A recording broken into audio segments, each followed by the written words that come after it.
What's up guys, I'm BTC. Today's video is all about myth-busting character speed. Do all the heroes move at the same rate? Does Brigitte's ultimate increase the speed of your teammates? Can jumping repeatedly make you move faster? These are just a few of the things I'll be testing today. Finding out how fast the characters moved was quite difficult for a long time. Either Blizzard had to tell us, or we just had to kind of guess. But then Blizzard added the Workshop game mode, and with that, there are a couple of settings you can use to find out the character speed incredibly easy. If you look on the top left, you'll see that 0, and when I hold forward, it will move up to the character speed for D.Va, which is 5.5 meters per second. The first thing I want to test is whether or not all the characters move at the same speed. As it turns out, most of them do, but there are a couple of exceptions. So we already know that D.Va moves at 5.5 meters, so doesn't Reinhardt, and we can look at Zarya, also 5.5 meters. We can get Hanzo, 5.5 meters. Symmetra, 5.5. Ana, 5.5. So all of the characters will move at 5.5 meters with the exception of 2. That's going to be Genji, who moves at 6 meters per second, and also Tracer, who moves at 6 meters per second. There are a couple of movement abilities that I also want to point out. I'm not going to go through every single one of them, but some of them, like Hammond in the ball form, are worth noting. So his normal speed is 5.5 meters, but when he's in the ball, it goes up to 10 meters per second. And also with Soldier 76, his sprinting brings him up to 8.25.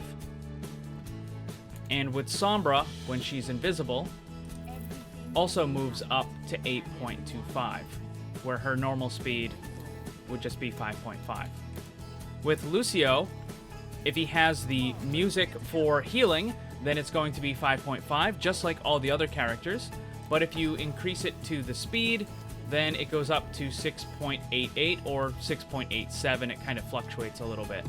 Another one worth showing is Reinhardt when he has his shield up. So 5.5 drops down to 3.85. The next thing to test is whether or not your movement speed will change depending on what direction you're going. For moving forward, 5.5, strafing left, 5.5, strafing right, also 5.5. However, if you're moving backwards, it's 4.95 for most of the characters. If you've ever wondered how the Reinhardt is able to catch up to you and continue hitting you with the hammer, that's because he's moving at 5.5 meters, and while you're backing up, you're only moving at 4.95.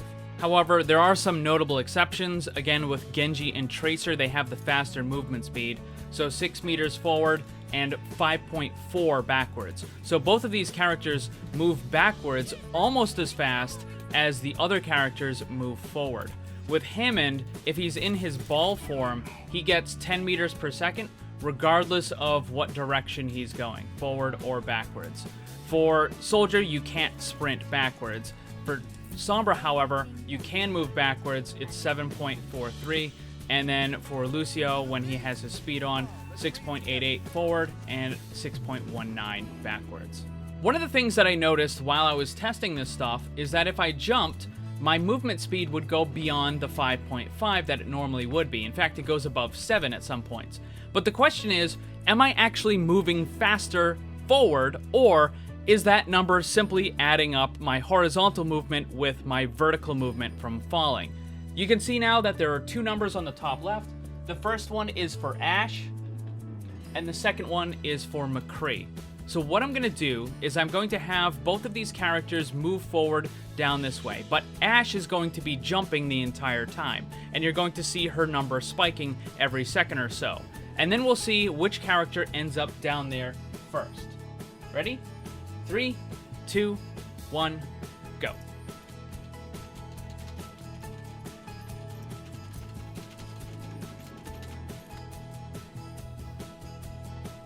And as it turns out, they're at pretty much the exact same spot. So that number is a little bit misleading. While it does show that I'm increasing my speed, it's not actually horizontal or forward momentum. It is a combination of both my falling and moving forward. So for the question, can you move faster by jumping? The answer is no. The next thing I'm going to test is with Brigitte. This is one of the bigger myths with the character, and that her ultimate, Rally, will increase the speed of teammates in addition to herself. So once again, McCree's speed is going to be on the bottom, and Brigitte's speed is going to be on the top.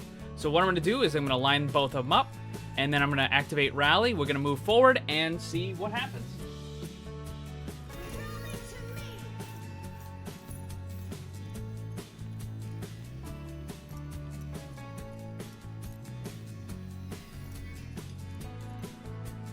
As you can very clearly see, McCree's speed never changed. Brigitte was able to get up past 7 meters per second, but McCree did not have any movement speed change at all. The Rally only affects Brigitte. The movement speed does not apply to teammates. The next thing to test has to do with the movement speed of certain abilities and whether or not you can take damage. With Genji, his dash makes him move forward at 50 meters per second. However, with Tracer, her blink doesn't make you move at any speed. This is because you're not actually moving the character, it's a teleport. The game is removing you from one location and then simply placing you in another location. This is why when Genji uses his dash, you're able to take damage from lots of different sources, but when Tracer uses her blink, you are invulnerable during that transition period. You can still take damage when you first activate the blink and when you appear, but during that transition period, in the middle, you cannot take any damage. The same sort of logic applies to Reaper when he's using Shadow Step. There's no actual movement going on. The game is simply removing your character from one spot and then placing you somewhere else. There are several different methods to use to test this. You can have Zarya's Beam, Bastion in Sentry form, but probably the best is Torbjorn's ultimate Molten Core. You can see that whenever Genji tries to dash across it, he is going to take damage, but Tracer can just simply blink through it because she's not actually moving through it. She's being removed from one location and being placed at another. The next thing I wanted to test was how fast do you move while falling? In a normal jump, you move about 2 or 3 meters per second upward, and then on your downward movement, it goes to about 5-point-something meters per second. But let's try from somewhere much higher.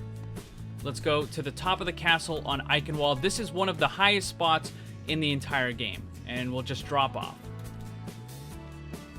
Looks like it went up to 21 meters per second. Let's try over here. Down to about 14 or 15.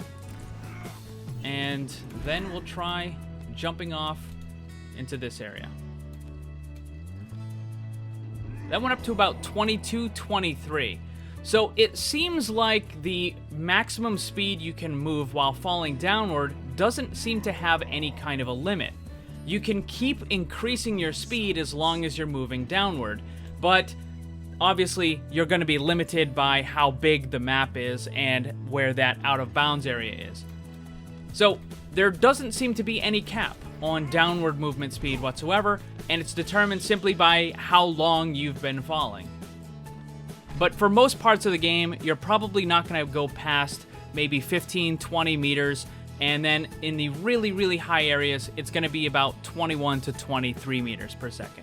And that's going to be all the tests I have for myth-busting character speed. However, I do have several other Mythbuster videos that go over a variety of things, like do certain character skins give you an advantage? Does Winston have a cap on how many things he can attack? Is there a lock-on to Winston's attack, or does it work something different? Also, I fully and thoroughly debunk the idea that Moira has any kind of a lock-on at all. I don't know why people still believe that she has a lock-on. I know some people are just outright lying about it because they were proven wrong and they don't like that, but if you want to know the truth, all of this and more in my other myth-busting videos. Everything is broken down step by step. Go and check them out. Thanks for watching, and if you'd like to see more, make sure you subscribe and hit that bell to get notified. You can get some cool gear, join my Discord server, or follow me on social media with the links down in the description below. Special thanks to my Patreon supporters, and remember, always blame the controller because it's never your fault.